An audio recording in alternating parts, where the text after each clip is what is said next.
Well, doj, ibi Berlin ya yilinga chwa kang ba gini ga doji pada gipin me chugi ye kia gipin me doj. So, bong doj gen, jamni ga chiga chia the campaign abong chogen. Kapa gini chiga chwala da kalonga beer gon, wala chogon, wala pio gon. Ini itingi mali ko ni jama da no yabi chogon ba yudin. O pio gon chogo ba yudin ge campaign. Gidan ba kini wogon ba kini dong bergon ba kini ngeng bergon ba kini ubere yigo da te eke kompin ubera ina jia ga kergo ubera ina chirgi e kergon ge kompin ba pejiri yidamo yingano ko di chiang yina ko jami ba cho yibera dingo ke tielmal o yibera dingo ke bangon o yibera dingo ke kama ben o yibera dingo di chiang tin yibera di e pejin kai ba pie e yide beri gino ke wunjo yinure ke amal o yinure dogpin yibera no yinure ke amal o yinure ke pin yinure dong o yinuno yibera no ke wunjo you ber ge pin mani you ber e piejen dan ko longa tiel go yabi di chiam bung chogo ma yudin ko longa pie go yabin chog pie go ba chu yiyu o ko longa i go yabin chog i go ba chu yiyu o ko longa rum go yagin chog rum go ba chu yiyu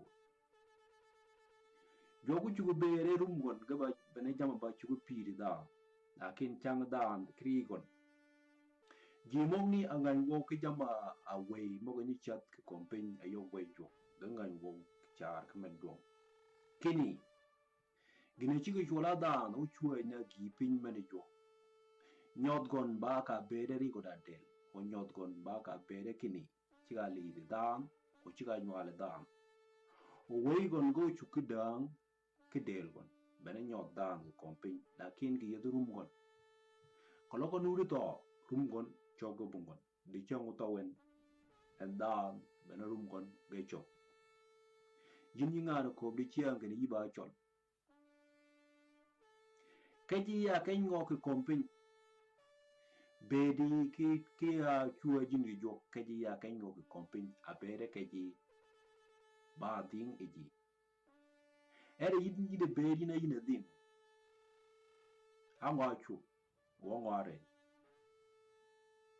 wo ngora char ke men dong adwa yin kini yin go kini ba bang kompin a ngo ra char ke men dong a ngo chu wo ngore ke tiel mon o ko logo pedina chapin de inu bera kaji yibe nyu dot ke po mi killing ke ni ke be nya ke po me o ko logo pedina chapin a ngo chu wo ngora bere gina ko ku de kini dan ko logo i go ya bin cho ke chu bungon o ko logo rum gon ge ya gi cho rum gon bungon ke pongo ka bere nu de ne ni kompin e gini chola dan cho rum gon ge bungon de jo ngo tawon awata la bene cho rum gon ge cho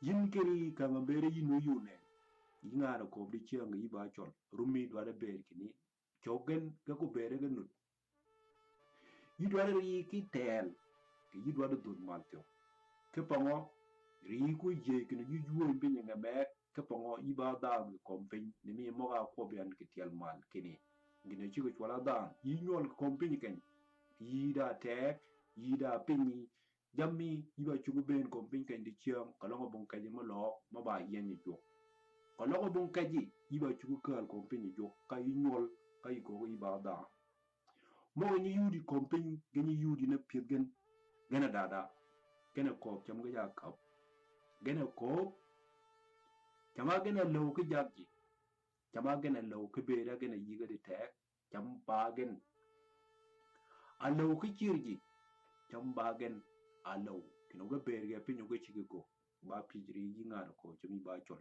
ayi de cha yin kimit obeni kini yi ke gi malunyin kini yi do apot ke ji ganyi cha duot ko pin ba kini yi go pot ke ji kanyo ko bin ke kalat awum kuno ya ba pot ke ji o ganyi ket gen ganyi tinge kelin o yini pruai ke pai yin kri yin adal ke kaji ibe de pinyo yu ibe de teliabi ibe de tam nam ke ni iba win wala iba gogdi ni ke wagi pour ni do pa ki ni pege tikweni duk kenye podgen ba kini jani wi go wi ngani wi go wi le ga mena ko tam ba chol wi go wi wa ke ba podi ko shet wa ke la meni ko gini ko la meni o do me wa ngo pa ba mi wa ji mo ko kin wa yi da te kompi chol bung pergon ki yigen ba pejri anari go tu jono ba kini yin kopi ba chugo kit bor bur kompi ke po kopi ni krigen ba kini kopi ga ba chugo kit bor bur kompi ki yigen kopi ni ngana ko chimi ba chol kopi ba wot bor bur kompi ke pongo yinu goy kino yudin gin yida te yinu goy kino kompen wala da mena dalin ke junub Sudan nuri gojin yung achano kompen ko kina umgano ichi oga gwipin yinu goy yinuri goy jando yinuri goy ingana ko chimi ba chol ngandong yinuri goy jal pande yinuri goy junub Sudan nu gojin gina dali ga junub nu gojin de chango goji bena yuwi bena yu pek pinge la meni bena de lu kuoj bena chingi umma di ken kaga ye gini yida tek de ke di chang tin ba ki di yibung tek changi dwa kopi ba wo bol bur kom la kina da no modar ke ping ke la mi Afrika ke junub Sudan beni ngo chwal ga chol ayuri la ke kenni kopi ga ba wo bur kom ping ke yigen kopi ke cha cho ga ya kamu ke gen okoloki ba teng kingu ba madu ke gen ke yoma to duat kinu yiteng o yiberi yite nini gen o wudu paru ke gen o ko ba meni o yingan bed wijitar ki pinmi o yingan bed ida te ki pinmi o yingan duot ke pongo te ke duot mal ge chi gare ko lo ko bare bin te ke duot mal ko lo ko bare bi ke de kiel ka go ke gi pine kiel di ko lo dwa di ting mal ci ga do go chor pin da mena ko chami yi gura te ke duot mal ko lo ko bare bi ke de kiel te ke duot mal ko lo ko bare bi ke de kiel gi mena dwa di ting ba do de te ko ka tinga mal ge go te o yibung te mo ko gini atingi mal te gini ci ga do go dur pin da mena ko chami yi gura te ke junub Sudan ako kini yin ji cholo ibada marumi nu char ke men don ke wi nu yi go ke gipin kai wi yi go ke gipin ga ben mong ne ko chama ga ngai go ke junub Sudan ga chi ga lu ke tek ke ting mal ke go ke pu ke ben ma ke ben do ga chi ga lu lakin men ni na go ba mu yin mu ba ke ni yi ku dod mal ngana ko chama yi go da na ke junub Sudan ba ke ni ku dod mal kopla ke yigen anen bang gene jagin jalpani bang gene jagin nyada pani bang gene jagin waponi ingana ko chemi ba chol bang gene jagin ke junub Sudan bang manu de gwogi na ga ba bang mo ge yi cholo ganu gwogi na ga ba bang mo ge yi cholo e chi mokni dek di changtin da gi pin no ko kini kin ngana ko chama kwala jam chol ke wunjo ngana ko chama bere yo chol ke wunjo ngana ko chama bere yo chol ke wunjo cha du kiel ke kompin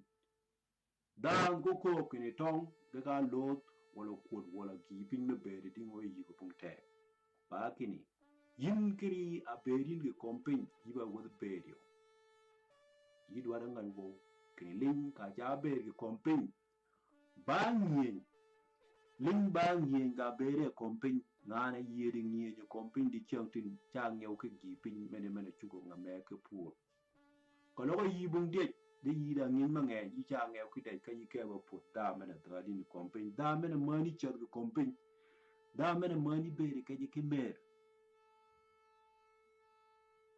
ka yo di na ma di kin yi da die o yite o yi pada war da yina cha pin ma cha ke ba nya ke da mena ko chome te ko pin ya ku ma di ka ma di mi da ba ma pada da mena pe ke yo mi ye chu yi go ba ma pada da mena ko be yi go to mal pada da mena ko be yi go mi ke jam ma ba ko yi ri gen ko pin pada mena chirin kini pada da mena chirin a chu yi go ba ma pada mena nge yu go chu yi go ba ma pada da mena ben kini kop la mi kini oge kit bol bul kompin oge yel pada da meni chu yi go ba ma mi da mena chu go ba ma mi ba da mek makalin minyan da mena burun arenge nyari a chu yi go ba ma da meni mengo ka berin ke la meni nen yi yuri ba po da kel ke gine chi ke chol kini Sudan ke tiel mal rede jang kerot kur kerot da kerot pediet kerot kukur dong jimong ni ben ge cha chip ki chik bena be ponne bala ge cha chip ki chik kam gen ke mire mi Sudan ke tiel mal kini yin yi bala o yi ba nget po wa ba kel ka be ro ba kel o ba miri yin yi bala ber ge po mi ge nyoli ke juri kalogo da gi pin mino chop da kin yugu to kede mi ke wai da kin yi ba ye yi ngara ko chin ba la ki ba ye ke yi beri da bole mo ke po mi kalogo yi da dej me dwat no pon kal ge no go ponyon ga ba kel wa ba po da kel wa ba Sudan kalogo da gi pin mino bi ba dalin ila meni wan wo cha du ke nyo wade wo ba de kel gen wo cha ke ba yun gini pin mene gina be nut ke kambre da yang kere da kere pedit kere kur ni dog yo ke kur mena kieli mena gina ci bere no ke kam ngen ke mi Sudan ba ke ni yin yiba la yibung dej me ke woy gina ko chom da ben be yoni pen ke jinu wala yoni pen ke Sudan wacha ke ba na ke kiel mena gina bere no gina chop ke jinu Sudan di kiam a ko chom da na chol a che chol ke pin mi go gini dwat ke yun pen tio a cha no ni woy go chop epede dana kiel kwa woni woy gon ka ban ku be ni gon a ko to mu kale gi pin mu kale ku me ko be o nyol chol go ci eket o nyol go ci be gi pin ni gon o ko tam pin chol ba mi go gini ana do kan wango chu woni woy gon o dan kwa kalo ga kiye den we die kene juri kene potol gini wala la mi potol tamay do ari go no bera junu kiet kene wi kini kirigo ni kini kirigon ka ba meni wa goga wa ba pola kiel ni kini rigon ka juri ka ga chiet kune ka ga ni kune ka wi nola ka wi ga duoge la meni ka wi ga berge kani ka yin ji mogi ka ki tuwa yino ko to mi ba jur mena ko to mi do ka pin mi chol ji mogi ka ki tuwa ni gen ke la meni ga ko ber ki chakiyan ka pe nola ga nu yet ga da war changa yet ga bung war go chu yap kilin kegen kapango gaba ji moga chiet nola ke la mini ni ga woy ga kuna ber ga kam ga law ga ko ber ga chakiyan bere gindi o bere do o ko lo ga kiet kidi ene ko lo mi do la mi ko lo ga yi do la mi ngara ko chemi ba chol pinki wa ga da mi ja ke chuman nam wacha do go ba Sudan why you do ba Sudanese ka wi junub Sudan ket o bung la ma yure mo ba lep chol o de ni cha ben ke le Sudan e ben o kunyo wotul mo ko kunyo wotul mo o junub Sudan ci wa ka do kirai junub Sudan ci wa ka do kirai ka lo nga junub Sudan ko kle pin bu ngo mo wi ge chol pin chol ba wi ge chol junub Sudan ci ga ra ja ni ma ci ga do go ka bole. This is not the first time for South Sudan to be abolished. This would be the second time. This would be the second time for South Sudan to be South Sudan independent to be abolished, and it will mark the end of the separation of the entire region of Sudan. If if the people who call themselves South Sudanese or the aggressor inside South Sudan, which is being backed up by the government of South Sudan, if they are not lifting their hand from the land of the Chollo people, this will mark the second time for South Sudan independent to be abolished. Anybody or anyone, Dinka or Nuer, or the supporter, or the oppressor, or the butcher, or those who are arming the people who are actually heading the land invasion of the Cholo people, these people must lift their hand, or South Sudan independence will be abolished. And this will be the second time for South Sudan independence to be abolished.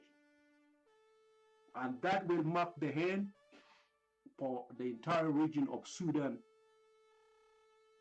to be reunited, and it will never be separated again. If South Sudan, or the people who call themselves South Sudanese, who are trying and continuing the campaign for the invasion of the Cholo people's land, if they will not lift their hand on the land of the Cholo people, South Sudan will be abolished again. South Sudan independence will be abolished. And the Dinka or the Nuer or any supporter inside that region will know that it has come to the end, that everybody will cry at this time.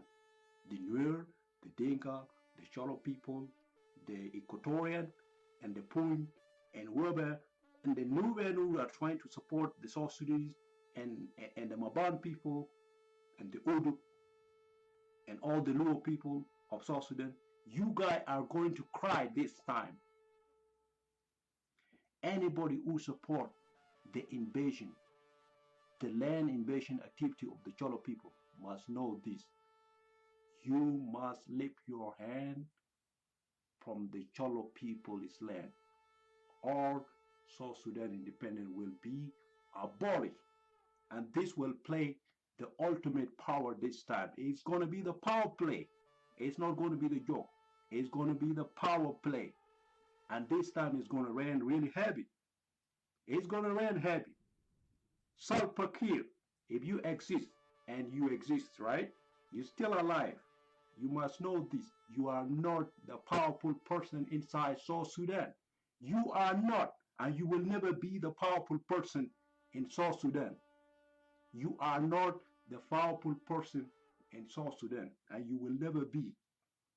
And that's why South Sudan economy has collapsed, and that's why anything in South Sudan has collapsed, and that's why the currency of South Sudan has come down to the point where it is right now. You are not the powerful person in South Sudan, and you are not the powerful person among your people, the Dinka. You are not, and you will never be. Lift your hand. You must lift your hand. And tell your people to back up. Because, for the sake of South Sudan, tell your people to back up. Because this time is going to rain really heavy on your people. Particularly on your people, on your region, anywhere among your people, where the invader are. It will rain there heavy, like really heavy. You must lift your hand. And we, from the time the Cholo woke up, we never get like a real weapon. Every time we try, we get a robbery in the way, and they pick their hand on our own weapon. Our people work so hard. We work so hard to buy to buy the modern weapon. We work so hard, and we find ourselves in a real threat of the global crooks who call themselves the international leader, who find themselves the robber on the road standing in our way, supporting the land invasion activity for the Cholo people. Again, our own interests, again, our own people. We work so hard to get weapons, to fight our own enemy inside South Sudan, and we got robbery in the way. This robbery, because the robbery are supporting the people who are invading the land of the Cholo people, we're going to start this fight again with the people of South Sudan who are actually supporting the land invasion activity against the Cholo. And it's going to rain heavy. This time you must know, we don't care. We were awake, and somebody trying to put us back to sleep. And we refuse that. We don't want to go back to sleep. No more. We don't want to go back to sleep. And we don't want nobody to put us back to sleep. And this is going to be a real war this time. Again, the global people who are criminal. We never want to fight international community for the Christ's sake. We never. We never. And yet there are people who call themselves international leaders. And some of them are backed up by the United Nations agencies and the agents who call themselves the world leaders. They're trying to destroy us because of the land, because of the natural resources. And they are coward too. They're always supporting the majority, the people who are many people. And you, the small one who don't have, even though you are bright, they don't support you because their eyes and their hands and their interest is only the land and the natural resources that are on the land or in the soil. This time is going to rain heavy. And the international crook who are supporting or who have been supporting the people of South Sudan, who are again the Chollo people, they will find it out really hard this time. And what had never happened in South Sudan will take place really heavy. And you South Sudanese will feel sorry about yourself for your independence that got lost. Because you never listen. You never listen. You think that you have the power. And if you had a power, nothing would have happened inside South Sudan. You abuse your own power by destroying other people, by destroying the people who could have been beneficial to your own interest, to your own economy, to your own security. You destroy yourself without you thinking, give it a second thought. And this time it's going to be real. And it's not just you. It's going to begin with you, including the one who supports you, the crooked or the criminal inside South Sudan. It is not a joke this time. Nobody will think that that land will be given to you because you started by war. You should have said something nice. You should have left those people to sleep, to stay in a peaceful way, the way you pawned them. You should have left them. You should have left them, coexisting the way you pawned them. But you came, you think you are the smartest person in this world, and you destroy their lifestyle, the way you pawned them, and now it's going to be real war against the people of South Sudan who are trying to invade the land of Chollo. Lift your hand. It is better to lift your hand. I can say, don't say Salva Kiir is the powerful person. Never. He never been in South Sudan. He never been the powerful person. He has never, and he will never be.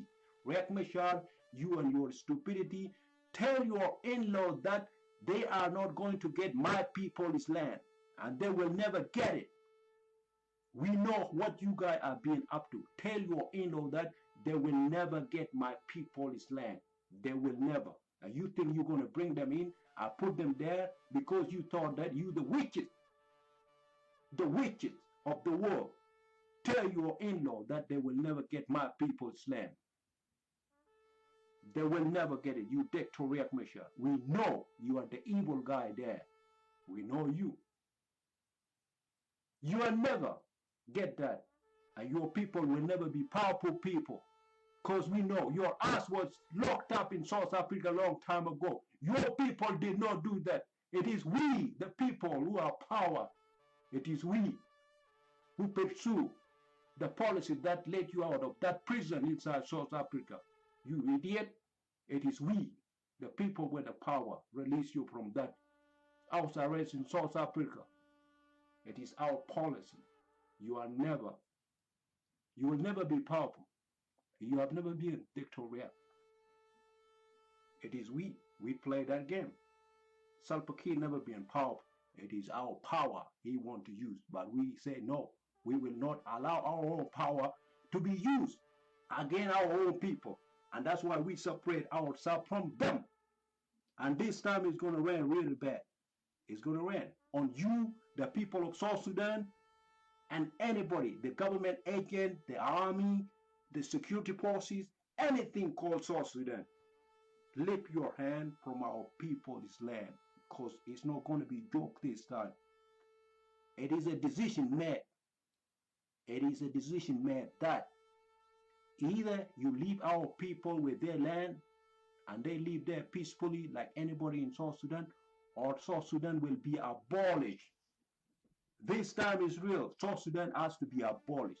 Either the Dinka and the people who are supporting them, again, our own people, our land has to be left alone for our people, because our people need it. It has to rain in South Sudan this time. It will rain, and it's going to be heavy. Whether you like it or not, your people must go back to where they belong in their land. I'm not saying that you go back wherever, but you are the people of South Sudan. Your people have land. Whether you are Denkabur, Denkabur Gazal, you are from Padang, and all these little things in the middle, you have land. You have land, my people. You have land. I can call you my people, but you know what? Because you are South Sudanese just like me. But it comes to our own reasoning that you abuse our people to the point that we lost interest to be part of you as a country, as a nation called South Sudan. We lost interest because of your activity. And that greediness will never unite us again. The greed itself is a poison that have no cure and it has no solution. And that's why I said it before in my own language that don't pew ya nyama chogoba yudin, ida chogoba yudin, do akin chambera na tag confin. Okay, you need a gipin, the thing. Chang yi de bera da nya tag matin yiba warren. Tag many chica cow. Ka you didn't get it in the ida dear. Dear me ba wegin. Dear many chica cow. Nanu bunta mu chungin. Lakin chungri yingana ko chung ba chol. When you don't chungri. Chungri can you give you down? You'd killing you lay Junub Sudan. You will call it again a go guinea. Junubin a go guinea. Kodidamo Kori Bajang at this time. Padajang. It is not a Dinka this time. It is all the entire people of South Sudan who are playing this role. Look at the people in Equatoria. Despite their people are in the position of the highest power in the federal government, their own people don't want to resolve the land issue of the Equatorian inside South Sudan. This time it is all South Sudanese who are involved in the government are playing this role. Get in! Yin kalogi ba kum damog ni go lingin kalogi ba oluin damog ni go lingin kalogi ba lama kol rumi ge umi ayo wijiduo kalogi yuling kunjena kalogi yuling kalok mog ni ge ke yidun da gipin mo ko bene ke yin yingana ko tin ba chol yin mi gen ke ni ba te ke jinu lakin tel meni go dwargen go go gen ami gen ba ke ni chige go o yin nyari keni cha bere wango cha chan ichi go yin kede ba parumi di chiang jaldom parumi yin ba ta ka poni kogen men ba ko pin pede siazi kama ba ko ke bed ke ot siazi bungo meni kama ot ke ot nyari ke pud nyari meni ba jama wegi ni jo ke pud ben ke bed mi gon ke tip mi gon many people siasi is no longer politics. Many ba ayami dan, many ba dear. Jam ni ka ba dear, pati jam me yakini, oga kewa, uyi choki ba lo krigen. Yibu kut. Gini chwala salpakir, nyut gini nyut giet. Bene wich go dopin. Bene wich go duo. Nyut gini nyut giet, bene wich go dopin, bene wich go duo. Lano gini sa, nya weni cham gade, ba junubin mongi ko chongo ba jak junub Sudan ben a midmi de ke law mi junub Sudan gen a cham nya wet meni gen a cham nya wet meni ge ben ano e ko torin da lingnu kuni ko pin o jag mogen ga ba lo ko mi mo go te miri wa di mo ko chamo ba chol zero yida wotu mo ko chamo ya te miri o ga ba lo ko pin mi chol Mongi ko jongo amiri ke Junub Sudan gen acham nya wet mini aman yogi ton ber ke pin aman ton gwet aman gini chola churu chola chol aman ber ke pin gini chola miri mi Junub Sudan gen acham nya wet mini ke pen so yiba ko mongin me yegi ko bi ango ko bi no kuji Junub ango kujin jama chu ko benin wiran ponder pachora wi pin daman ke pe raj mo ka chu woni mena gogi gena go gini ke gini go ge dingo aba worga yin yiba nyak gen yibum toy makali ke yike ba nyak gen yire yiya wi pare ba ke ngo janga bungi pin ma gogi yibara tol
so again aga ne ruma bagen so gininen bena pergon janga bungi pin ma gogi de ko chumi ba ja mi chol wala yibare mi chol ko pin mi chol kerumen ba kini chol anu diye kini chol dwa pin ba kini ge tegeri ba kini yintew yichi ka nyu gine nyu ki pin me gine dwat kini nyu chol raj ba kini chi ka nyu kin ke pongo ba jam chol janga yinu no ba kini chi ka nyu kin login ke po bol ka dine yiba login ke po bol ka pijin o yiba jama gok ke kujin login bene ke ni bedi ke po yin yiba jangen no le ga ba chu yiwi kini yiba ko ri ko pin kiel gen mene pete siazi koma pete go miri yi ko kama lakini wa ko ba yi ko kur mo le yuri ga ko pin kini ga ba kur ga ja ko ke jamte no le gin ja to go ku yi ja go ge den ba kin wo ke ba ko nyimi wo kilin wo ke ba nyaw ko tuwaji ko pin ba pediri amen ngo ni budi yogen amen ngo ni ko kini mong ni ga ba tuwaj mo chon ga o kit po chon no le ga ja go ri ga teki mo ga ja go ke kal bun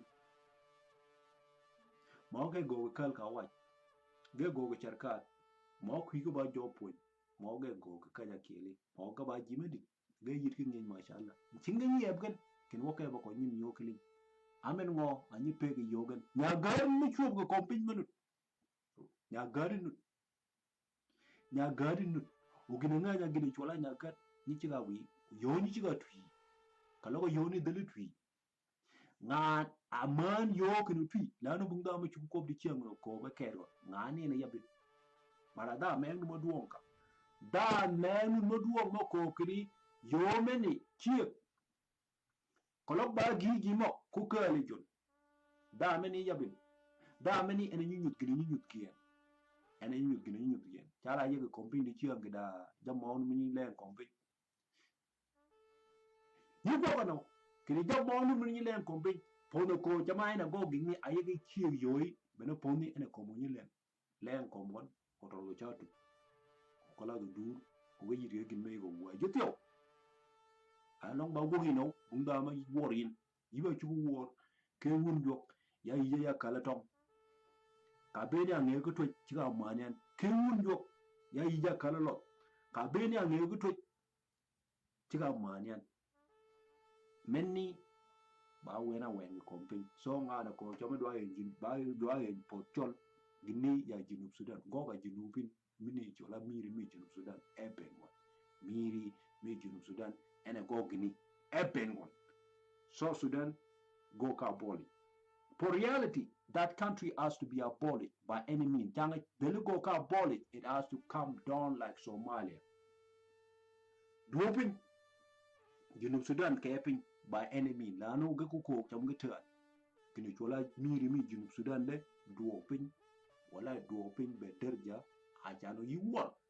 What wada par ki gen poti ena rengen Junub Sudan wada par ka wa bena war gen lano ko long ba par ka wa tungen doj o tunge beda raide ba chuku bed no. Tunge rengen o tunge yagi bare. It cannot happen. No, it has to be both sides. Enye bengon. O wa par again o wa war getyo. Lano jamni a chek de tiel mal pede Sudan adwan ge chiye o pede Sudan adwan gen kire. Ba kini kam gene beda da link kingdom. Bene gina chi chup. Link ya cha chup zamane bengon gen haga junub. As PLA anaga junubin.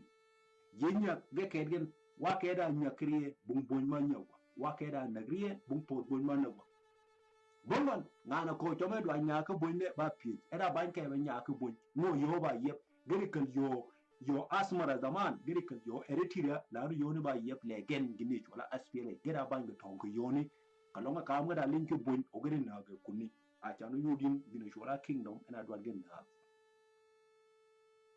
podi gidi chola la na dwa gen ko go rengen o siyaza mena berenu ga kama do ki jimon ne ba tin pat we daga ba nuwa wala jang siyaza meni ena renyi SPLM ena renyi barget lanu zaman potol nuri raba bun barget ena ra potol barget ena kumere bo potol o pat bun now the kiam jang ena lunire bo potol lakin ashan de shu yige cholga chango ba lakin pada SPLM ba dokul ba jang meni barget e mo kana ben potolo ku wako kila barget ninga yirge ga kay no ningo yirge ga kay no gino go gude ba do to pot ge ku so bu mushakil mo go ga potol ka me ke de merigen ija ke nasir ija ke Ethiopia ija go kuno yikale no bongo agree right you go agree lakini jang nowadays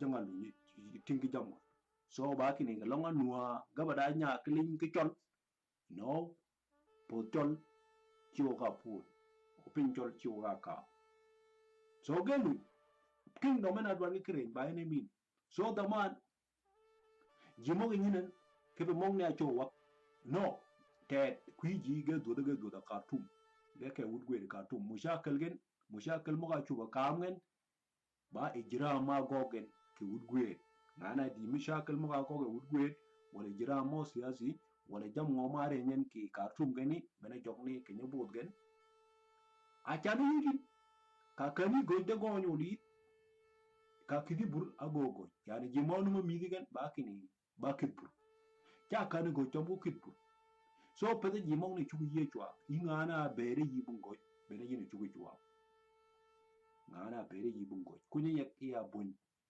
ma na ga wa kai da na griye je cha yi ga ngiyo je cha ri ga ngiyo jinubi na na griye ga kai gen duwa ko lo yuri di chiam ga bere ga cha yi ga wel kino mok ya yi bon mo ga tu has pele ga cha ri ga na we da ba ben tiu kin wa ga ja wal mo ga jo ga cha ri ga kina nung na mek man na gen men ni ka le biwa de Sudan men ni ka le biwa de SPLA ge ket gen na ge the same thing watchol wa ke da na griye da ku ni ko da bon man wa ke da an na griye so di chen din doge go ba ken to po kopin yin anen linya ka mi gi du yu jak iba jak kolon ko no ku ji lo ki ni ko chumi barat ma iba jak bung jak mi jagin tol ja kiet kini yin yi bara don cholo ba biya jaldo yi chaga dingo yi do yi cha ku kom ko wo do to ke ni no lon ga cha ku ki kon mi ba bia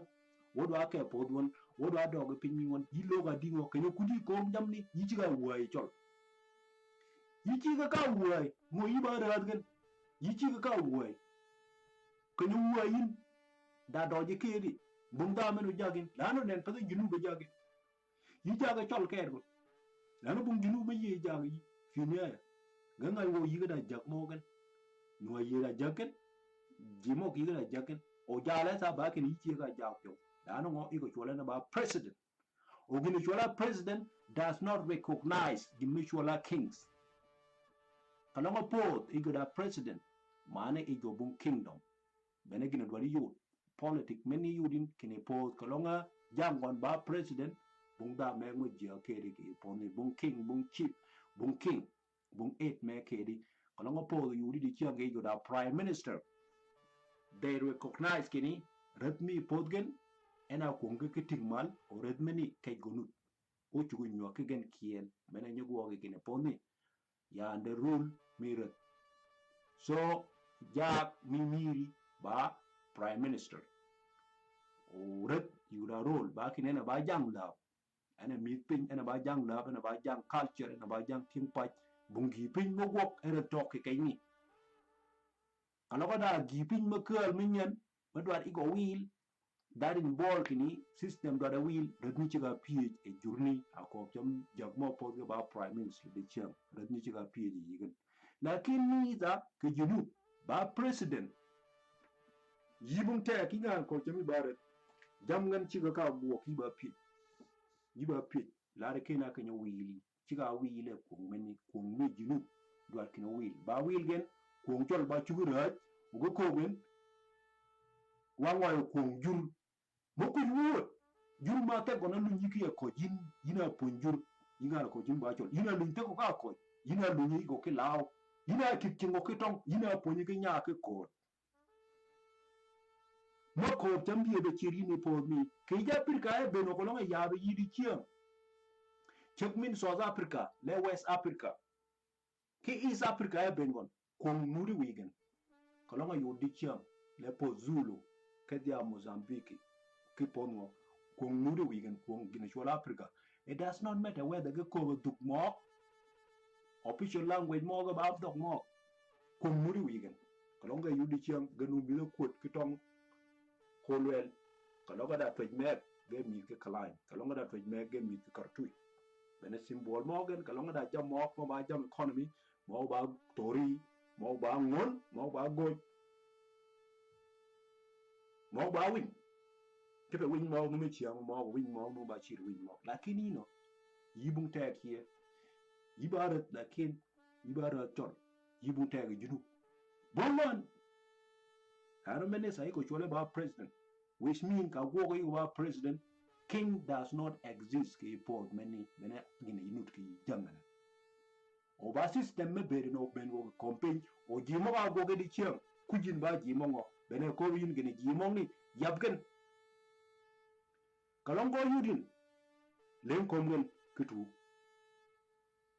nanu gana go gini ba kini yin yinga ko chumi ba chol keji bungo ke jinu Sudan yinga ko chumi ba rat ke jinu keji bungon jimo ni gana go system ni awe gi jam ba kini jimo ko chumi yiga kingdom le no yigu jaken yinga ko chumi ba jam ba kini wujang wu ngen ba kini wugu jak again meche wa do yoni ni but ba kini yigu ngen go tuwa o du mena do ay podi chiga muji tuwa chiga ga muji tuwa muji nyol ma nya chiet pa dong ni ba chu yi won ma der yana ko bele bene ko be inde chiang kini beda ke miro chingo be nyuma do ke gen no chinga ba ma da ke da system ma mu ya go ke invent ke chao it works chao go e system many so chinga ba ma da ke gon ere cha nyi mi ya ke na go ere cha go nyi mi ya ke chiet o ba tiengol gen kalonga yi kalonga ko chama ba danga kelegen ke kit podgen ajano o jurgen chingo jaken kri la chol pe ke pinmi gon o ba meni chingo ma da ke da ke ji bungon ke yigen yibung ta ke yi kini chola president no you don't exist yibara chol yes ya yi kin yibara chol lakin ke junub e ben gon kaje bungon kay lawmi bungo yigen kaje bungon ba president tag ben ya yigon pin ko pin lo en ko pin lo en ko gini chugi chola laude ayo laumiri lo en jam ben ya chingwa yibung gipin me jagin chang chol jakin still any you de tag kalonga da gipin me kal ba nyama jol ba gin cham ol ba ngo ka chingwa yiba peden pagadi wal pagadi yiba pe yine ko optimi bara chol ba kung munut ki kanun mi kompin e ben on gin kalonga po ja mi ba president you don't exist whether you are kings or chief or whatever you do not exist in that part of the world bene kenya tour ga tag mi ne ingano ko optimi bara chol ba bara skuom bongni ne geling in go ke yigi kun jene waden ko ba miru yan ya ko ba miru ogina manian ke yaba ke blidi poni yaba dana kiel moko kini yoket ria tienyan o tienyo ria yaba woket yaba mi mo le ba chuor yara jamo manganyan muchuk ya muchuk kini ye uchuk yige go lanu bangi na go ke ka jiben mo chuke ye malmani ser mi go kwan ngen ka ye weden ka len pingi jimo ni ka ga chul ka weden ko jombu jo pelle do ke be yen tem podgen we tem podgen inga changen jimo ni ga nganyan kini gnu o ge mu ya ki bi wan mi ya kini gnu so I have to work with them first. I have to deal with them first. Then I will make a better move. Gnu they exist. Kini ngani they have connection with G mok a man pin chol gen. You get a connection. Couple coping, couple cop jamni yang ping cop jamni akari. You get a connection there. So gonna go. Alright. Bachu ye kedwat. Gonna better do it chol. Kalau right, ni chiga ni wo gini right. System many right, ko many right. So ngana you go to kuongo na right chon. Ka ko ba ki jaji cha ben benyo. O ko many right ki yin. Bachu ko ke yin be many. So you can find integration. Integration what? We integrating giving go. It does not function for you. You want to integrate into that system and it does not work for your people. It does not even work for you. It does not even make sense. And then you want to integrate into that senseless culture. You know, Coach Jimmy Barrett, you don't want to integrate into that culture. You better dingo. Kalong yingu bungon. You better dingo king only. Kiji mogi you better di. You better di. Weeping you better di. You better di ngo kolonga pere bungon. Kaila agmen. You better chol. Chol cha be ni chiga pojen ni chiga len ni chiga mat. Ni cha bo kumoni. You better chol. Ba kine yin you ba we chol. O yin you ba jet the chol. You chiga kwaingen you ba ratmigen. Lakin go work. You better the you work. Yi padre yi jaak mi junub Sudan achola Salva Kiir yi padre de yigon nanu gine chola reduong ki bol reduong title mi reduong ki bol president either kalonga po dwadwa nya ti chiang title mi reduong ki bol gin mi chola president. So if you exist kidi yi baret rachol then you have to wiji dwadi tingman ke penyoli moko dwa tingo go dongo ina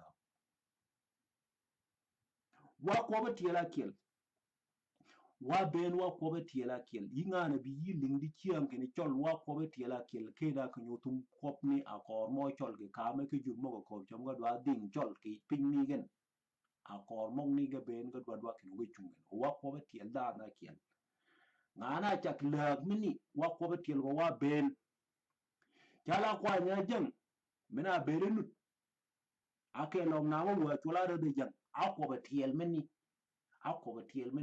rak ma ba kwa jeng pada kine kwa jeng dingo wangon ba jeng lakin pada kwa jeng ba kwa nya jeng so akko ba tiel mini ba kine jurwon ba chugu ya ngew yin ba chugu ya ngewo kalau kada gi pin mo ko bi chang jam do an nak jurwon do ka pin mi won do ka pin mi chol jurni ci ga nyut ki ni nyut ki ki pe pin mi chol o ka bi yigen so jure nyit ki tuwa ba ke no chol ni ting tong de ling ga ba lungwa ka longa ling tong so ka um bere no gi ci wa ka put ko ma so ma je kal ni no put ko ma ri pi je na mena ni nenga to amena ni to ge to amena ni mu ge nyol ma inu pijin aga ni pijin onganyi ngani muje nyol ma ngani muje tuwa ngani so gina nut bakini ginameni badwar kino obed kikaje kiel kiel gi chol yomeni tek ya yomeni badwar ko obed kal chol kulu ku dwaro nyi wegon kame chibwa ke ke gen ke mundo ya wa beda we o kena kinyo kuipin o jabe gini piet jela o jingange pek pin kiel gen kalonge ko ki ruba dwaro timo kalonge ko ki chol badwar gende ko chongo dwa pin ka ngolwa chiga ko ke wel ko lungu bada chol ki pin mi chol ba wegun wocha dok Sudan ke pin mi wo kiel o linni kala Sudan wa ke da ke gen ko du chi o ga chi border minyan kat minyan new border dwa chi lan wa ba chu tur ki pe nyin guo moko chamo ga ba wuot ki jigi junub Sudan ngani chol ba chugu tur ke pe nying lay mo ba wor chol lay mo ku be ke ko pin chol ba chugu tur ke per ko no chol ba chugu tur ke pe lay mo ku be ke ko pin chigangol ke ko gen ke gaba da chol de ko cham ga pin ni chol ko gen ke ucha pet chol cha duot ke pin ko kel wo cha dok Sudan wo yuro ba Sudanese kawi mo junu kawi ke pin ke jigon ket gen ke la mi gen kanu jagge dingo kunyen ke wodge mem ket gen wege ket gen new border has to be fixed. New border between us and the people who call themselves South Sudanese. We have to move back to Sudan because the people or the government representative inside South Sudan, they are disrespectful. People who are abusing humanity. People who have no ethic, better ethic to rule the nation. They cannot be integrated with us. We cannot integrate with them. We cannot be one with them. Powerless people. If they were powerful, the economy of South Sudan would have never collapsed. If they have better security, the security system of South Sudan would have never been weakened. They are powerless people who are trying to use our own power to benefit them. Jobless people. I don't mean jobless in the sense that they don't have job. They are robber. They have a job to do. They know how to seize what is ready. And we don't like such a people. We don't like such a people. Jimo ko kuari jam ji ka badwat won. Jimo ko pit ka da ki gin lo badwat won. Jinubin mong ni ko jam ka gedi de ko jam ji ka badwat won. Salpa Kiir, you are a robber. Rek Machar, you are a robber. Waniga, you are a robber. I don't like you. And I don't grate my hand with you from the time I knew. And I had a feeling that I will never check hand with any of those people. Never in my life. Whether you Waniga, James Waniga, the better person is your own boyhood. Cirilo, the guy who want to fight for his own people, is the only person that we can say is a better person. Not you, not traitor like you. Great Machar, you are no use anymore because we knew that you wanted to give our whole land to your own in-laws. From now on, you thought wrong about this. We're going to tell you that you are powerless still and you will never have power. Salva Kiir, you are powerless still and you will never have power, and we will never allow ourselves to be used by your own people because we have a people who need to be free. We have to free our own people using our own power. And if you don't recognize this power, South Sudan will be abolished again, and it will be a one country with Sudan. Whether you like it or not, it's going to happen soon. Soon. You cannot disrespect our own respectful right. It is ultimately against our own will, the people who call ourselves the Chollo. We dress you, we educate you, we harm you with spear and kill. We show you all the technique to fight your own enemies before that, and we educate you. We dress you because we used to be the kill. No enemy ever penetrated us because we had shield and the spear in our hand, and we blocked them. And then you betrayed us, and you allow enemy to penetrate deep into the source. And now you stab us in the back. The people who once was your shield, the shield of the people of South Sudan, you stab us in the back. You don't want our people anymore. This time it's going to rain really deep, and South Sudan will be abolished for the second time. It will no longer be the country. It will be one country with Sudan. And that can happen. It will happen.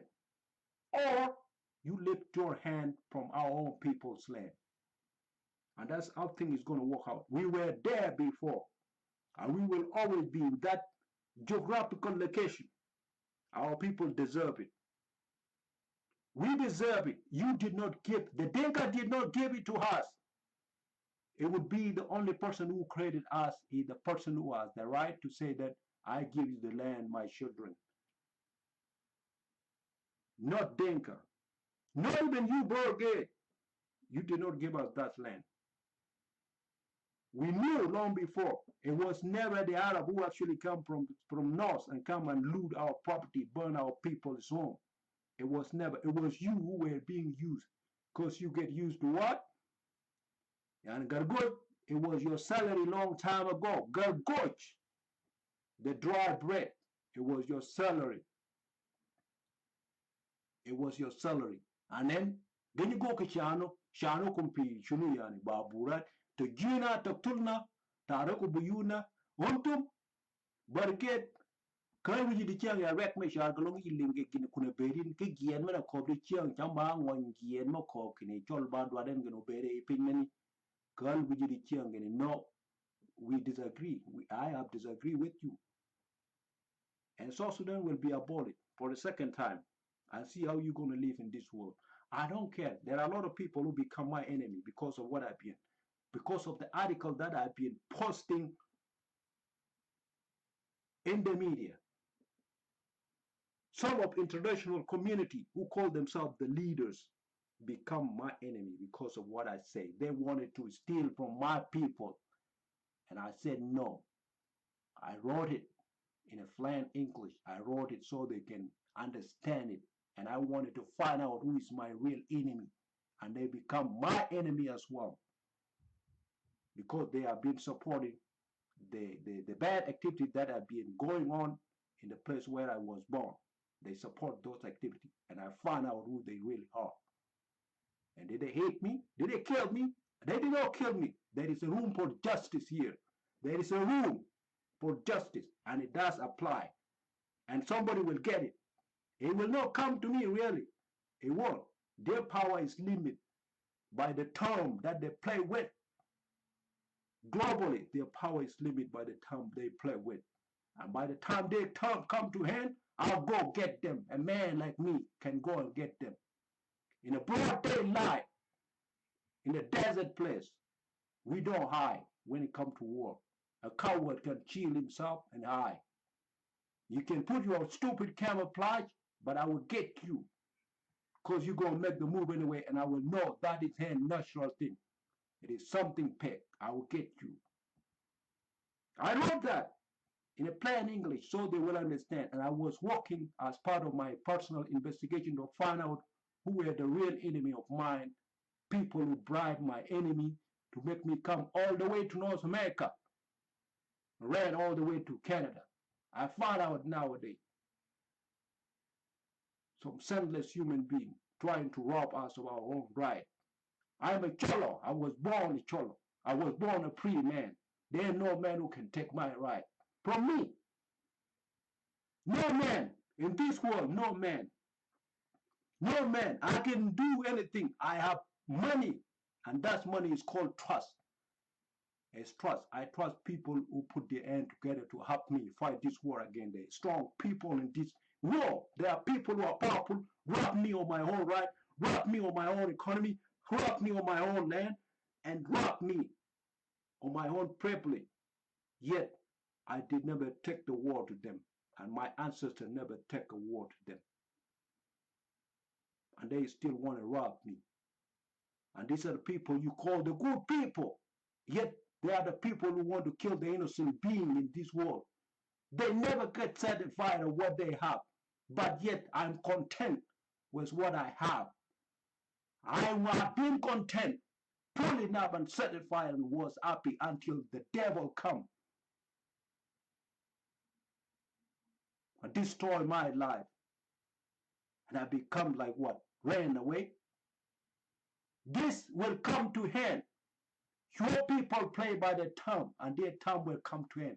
And I will go get them when their time come to end.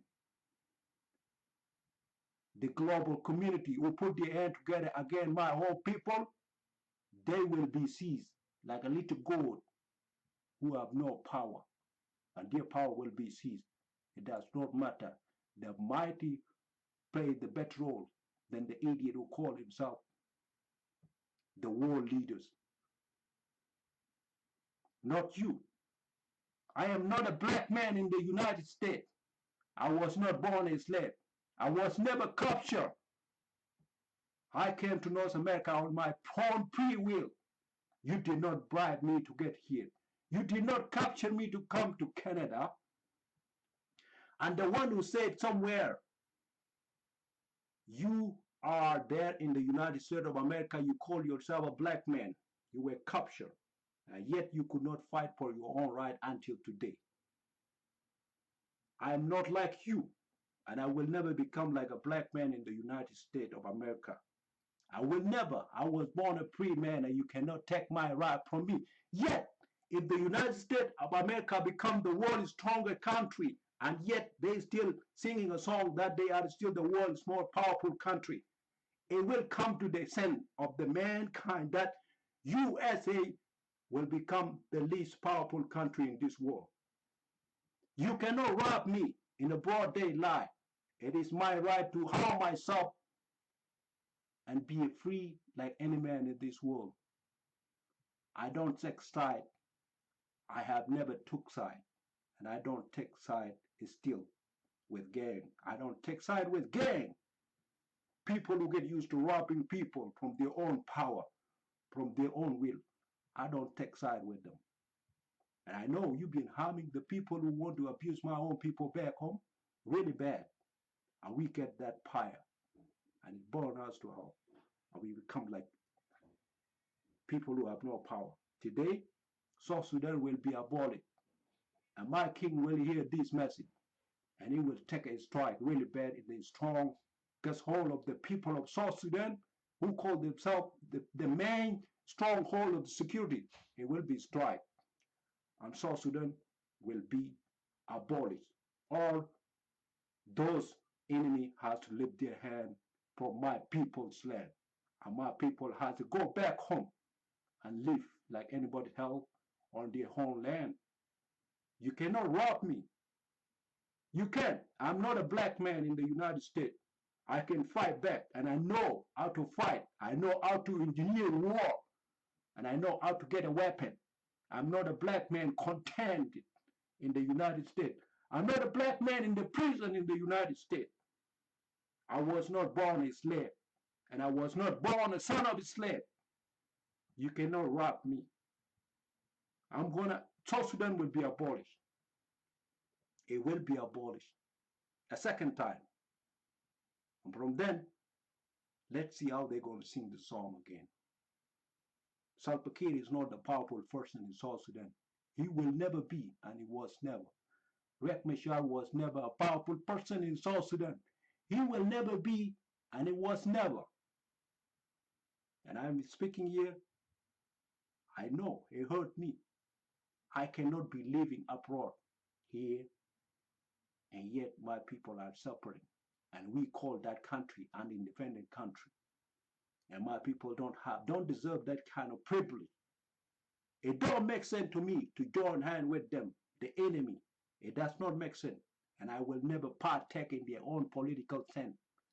It will not be in my right to be in union with the enemy. No, I have to choose to go back to my whole friend or to separate myself from the one who called himself my friend, yet is stabbing me from my back. That's how this thing gonna play. Wun, uba chol. Ngana dit ki cham, nyama, kalongi dit cham kun jene, doru me pin. Chiam go gina go pin. Eje ba pang, nanu kanyo chami chi ka pili na ba chiet, obong dama mar chiet keri. So yin parkini, ya inut, umur inut, nyim inut, wadunut, uchol nut. Kalongo ba nyi, kena kwa pin mi ka ba login. Gini ka cha wani. Lano tiel ga chika kwa. Ya gol ga de kudgen, o ga ba ji medit. Ya gol ga de kudgen o ga ba ji medit, o ga ngai bet, mu prudu ga kogen. Kalonga e kop cham ga cha bokin ga ba chuku kop kin go put. Ga ba be ka ko ga kini. One word a do won ka yeb lakin wo cha bo go ba tim pude. E kanu ki security bo koron. Ako ku e gini jo ko jamu ba ja. Ke mi gini no go. Era ba nyu go. A cha nu ngai ko. No go. Ango bogun gina bogun kujwa le di children adali yodik adali kal wida gina bogun kalongu bogu gina shwala salpakir kal war meni waki wiji di changa yugo boga salpakir kalongu boga jang kal waki wiji di changa bogin me shwala jang me yigo de tag kalongu boga ya rek me shal wala nuwa me yigo de tag dat wa en pig me chol kal war meni waki wiji di changa yin tag me ana dwa de goga istamalo bakin oge chi ke go yiche be ngirum nole wodga pen giga punyan ke wo ke jam ba ke ni go ke junub Sudan yan ga bere go ba khudam ke ji moni yet ke ci ga man ba ke ni go bere go ba jam ga ko bere gi pin mi gan yani bi man law yi man pin ni ka ba paru mi di ciam junub Sudan ta ko pin ka lawon ta ko pin ga lawon wo de ba ci ci ri gi en ma ko di ciam jam ta wo jurme ke nen ke tuwa ki ngol ma o yan wanga ci gud ya ngano ko chama ba chol ke la mi jinu Sudan wo den ba ci ci ri jurmeni yani ko be ya miro o yen ja ko kin da gid mi chola ci no ko kini can I have a right kin ya ko ba chan wen mini wi yana ba yep ke pagien ga longo ko chama da gi pin no go gan ma do go yan o gine ni go gien ni go gi bene gini ka beden de ngalo ko be yi ko jami ida mem yi ja to yi kudo ni mi ngo ni mi ngo chika wala pejo ngala ngal ukalas bugi pin mo ko ben ngin tam lakini ba da yuye amenu ye o taw ke pari kala yi ba ko cham yi ba ja de cha amenu ye o taw ke pari kala ko ba lo gen ko pin jol amenu ye ke taw pari yam ya ko ke jaba chu kap ke to wala yaba chu ko dafa anne ken yi to gen ba chu ko ke ya kala yi ba ko ko pin jol ba chu ya ko kulukul ba go gen ke tek why yina ba ja kina tingi ba ja mo prut o yilo o yiko o yigwe o yichete yi chet o yigwe ngi tuwa ni mi ga gwen ngi jurmo ga kelo kala so lin nganya a jan yi beri te junub Sudan kepin ja kepin yi yuda no yi ba chugi ci da yi yuda no yani kali don ke yi ba da mushakil nano ba got nano tuwa da yuro zo tuwa ga kat ga cingi ji cha yi ga purigen so beri gi tonga cingi ago ko go o yi bunga dumi ba kin la wo ta go ka da mo ga finia ya ita lisa chal tong inu kala tong pin namen anina yi ci wa ko ma ja zol so benarum genen ba kin ga la nu kala tong pin namen de da gi pin no mai go go gi ya tongi ci ko ka leng pin cingi ga ma benarum genen so junub Sudan ta kepin chika go ka Abolished Sudan chika go ka baki bung dama do akine wa beda ge bere ke cha ko daman hey unity is strong get up on gon la no ge dwale kini ge ko chom go ba majority ki cho ki junub Sudan tamo chol go jaken no da no yi bung ko mo do ja ba chuki ja yi gon ya ba chol ya zol ruma ge kipya di chiang ya ko ya ba wade ya ko ba miru ruma ge ya kip ki ya ba jake da no yi gon bungurum modoji sendless people ji murum go bungon yawa chugi jaga salpakir yawa chugi jaga riak bachiat wonja mo ko jong wijo de gor yawa chugi jaga yigo ninga chol ga wede o gini atuak amek ago gena ba diet yaba chugi jaga da no wijono yaba chugi jaga yo kom Junub Sudan are nyagen gena in South Sudan jimogare in Junub Sudan yaba chugi jaga gen gete you people who ruin the life of the people in South Sudan. You can never rule me. A person like me is Stephen. If you know Stephen, you can never rule me. Ke gormo wala wutude yaba chugi you jack in it. Yaba chugi jaga gien wala muy kale university wal gwera ja men wa woden ba chugi jaga yigo man me da na o ya ma sejen zaman daga bengon pi wa ta lam gari kiaga put ma jo wudgen yaba chugi jaga man da yaba jagin woden ba jagin yija yi ke cho yaba chugi jaga yi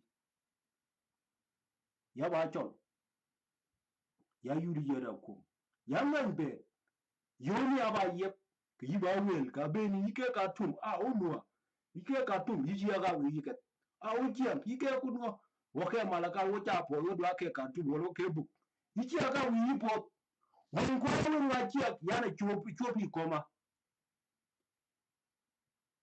yo ni ki ya wi ba yep yiji chere jon obera yomi obera ba chek ya ba kale jon boda mo ba kale yo pai o ko no la ba kale yo pai gita mo no la ba kale yo pai giya ba kale yo pai amo bari ya pinga me ni mo wolu jiam den ni get to gama de kiam ya ba bogo kien wala mu unu jimo ko de e wa ba wa ti jimo ni until wa bo ka wa ti until pinchol mu cha kal mo ni do re kin ga do en pin mi chol de jamni campaign mo ni go chi ga yu bena wa go wa ba kien ka ket ka nge wo yu chu me ko ti do cham ka ket ka sia me nge wo nyama a cha no let go living go no ka me go no ka e ba pi yu yan kujan yiwa chu yawi lanu jimagire de chiam jimoga wi apingen ya goli yoli ngada jimong ni chiam gena chiet so kanya ben ga chiet ago go yulu nyede tingmal go to jere nyaga ke jigo pokwo pi achi go go chiet achi go go ke bi nyala dingo e ba pin ni gon o ba pin ni jimai gon ba nyaga dingo bene go jenen so wede ngo mo ngi yin jal bani wala wucha piet mu jike da we yike kidgwam yike we mat ki jogni yicha piet jal bani wala yigo ko salam ki get wede mu go ko salam ki jurmeni den mu dogga ba kel mo ko yongod ko mo ko yengo ko pin tol anene nen tol ba mo pur ge pin ni jedwar ge tie ge ani ke pongo wede nga bin ke tie siazi au mi yake yo better policy ki pechol mapi ya nyawa. This is a policy. Bagini jiba ye watia ga kaje kiel. No, waba chugutia kaje kiel ya nyama. Kepongo doke jon. Doke jon. Doke jon. Dale beri ke jon. Yin kaji chibi ke no ko tom da beri ko me doke jon. Doke jon ajan lano. Nene ge cheke jimong ni kunjene ga no. Ling jimong ni ba chu ya luang ya beri cheke ke. No, doke jon. Doke jon. Kai beri kin guange. Yike ade yibo chol. Ka ilinyi ka jimo ka go punyin ka ganyi kidi be nya ka ko pen mena dwan manin ge junu beno be do da kina za inyo bin kichiet inyo bi kichiet de o ga wang ka ni ka de gi bin bari go yichi ga jon gi bin bu mo chu yi go mo do ko lo da me mu budi ka ma dwan kini mo ba second da ma dwan pi ki idea ke ngede ginuchu gini nyani gini do ni ka go yi na rejon yani yidwa ke be pin me ngede gin ba ko kwane no. It has to be kini yin you to opinion a cup decision many has to come from you. Kalong kini kidi ma decision many do abe ne kale yi kini wa kini yan ya ba tol ya ke ba go mena ko chon mani apin a can opin ni kuwe better like that a can jiku ya jiba chu ya kompin le ba chu ya kulukul ba ya ka ko kien me yi go ko la ba chu ya ye ka pagien da me yi go ko mo do. No, it cannot happen. Ba chu ko wede nga ben yan ya ba chol ana ko chom ba yi ba nya chol wori ya kuno di chione wede kalau yi ko chemi dwa ngel siasa meno ngewo nganya chanu yichiam lakin chami yichare lanu yiba wan buda umuni chi ato jado lanu yibung peri gine ko chom ngel cholwo peri bung oya peri bungon ke pongo ke pe ka bere per chol bungo yi peri bungo ti oya peri bungon ya yujino ya bere pingmini ya nya kelin ya bed ya ba ke po de ba kap jami lakin yine ni chi ben ya olunya kin ya do be ya jama gere kare ke oni ya ya ne chepin ashan de shuk siasa meni ago ga kila su min daman ni be ta jama ga kwal ya ko ke ba ya ga ku ku ni chi ga nyut gine ni nyut kompin ku ni chi ga nyut gine ni nyut kompin ashan do yo o ku ka ni nyut ku gine nyut yen o nya go lunya yit ke gine ago ga baba right benege ku ne nya go ba go ku du wala mu bera nyagat wal bera robber wal bera ba cowboy wal bera ba ngo cha ku ke ju lanu gina go gi wi ko no ba ku de ba do ga ki jol ba jol weden abin ke tek da me yi go bun ku min tian ma kaw jong ni ko ne weden cha ge wala ñoo woni ni ko weden cha ge weden li o gina go gi jurdi zado ali di ne ga ba dier weden kama dier gina de go yin ba kin yin yi chol a nya chol a ye bun go chiwo ka puo ni gi piny me gini kala chiwo ka wiye chwa kone na le kebo uta madi go nyoru mo gina go go gen ali din gini ni go da ijur ali din ba gini iba ibongon no ye cha ke kuni ngolon ga yina ya yumi ya puo ni mi ku chwa ga mo ki ali din e gini pado pera dino o wo yinu belo lakin mena no wori na ne gini ko bari gen lakin ke po ko pin wa ba ko bari ko do kal kin mego ko pin ya wegen giống ni ko chum do cham pin chol de gena dwar kin go ki eliminate o pin ko giống ni ba ni mi ade wi berin ja ko ko pin chol go ngi jur me yin min di chang tin pa rumi kini wi go gin mara ka yin gin men ko ngo yin chik mok ago wi ra gaba go yin iba nya chol ibo chul gina go wi nu du go gin mu da ma bi beri iba go judge tini wi wala iba go judge ni mi mai kalong ra pin chola nge wo wi wal mai gini ba go yin ba ni lanu gina mini no go ge tanga jam ne ga pi de yin ku jine kuna ka ni mo ni yin ko wi lakin golong yu ko wi de yido atingni cha tong ri tio cha tong ri bene gina ko ni ba kini junub sudan kalong pin chol ba wi gen o chol ba wor ge pin mi gen low o junub sudan o chiek bap mi go chiek pa da pot ke de o chok awa ba kiel ke sudan o ko longa ko chong do pin mi chol de chol ba dwar ge ne pin mi chol wa ko wa ke wo cha dog sudan bene gino go wa cha dog sudan o lini nyak we have to make a new border wa ko wa ba chol wa cha chip ku dun men yan ke jinu new border with these people who call themselves South Sudan o wa nyaga ke kenni a cha no ye shirwa o kala so chogo bung mo nda ma kiu ke de wa choga kun jina o wa choga ke bulga pa e o ngori ga mage kuni ko ko chiam la no kai tamde ginja to kai ni kai lao ga ja to kai ni o ga ku go ga ja kan ga ji mo ye mir mo me bi ba go ga di ngo me bi chamo go cái cham la no ga ku go ga da wo chu ga go ba ko da mo gan budun ni ya zo wo chu la ki ngon dam wo da ni ndungwan junub sudan ba ti normal la no junub sudan they are printing money get kone go get balai yani wiji yinga na kal yi diti ba mandes ban mandes tamam jango kone ngwan go jam go yi ga balai ta piet ngin mo yang imiri amongo achano yudin chet go giwe yab gin lo ga chet gi a ban go ge igol ngana yab gin lo le pada wadu ni ngana ko ji ba chok pada wadu kulu ngana yab gin lo de pada wadu dong ni pege ye de ke ko ke jam te de ga pada wadu gi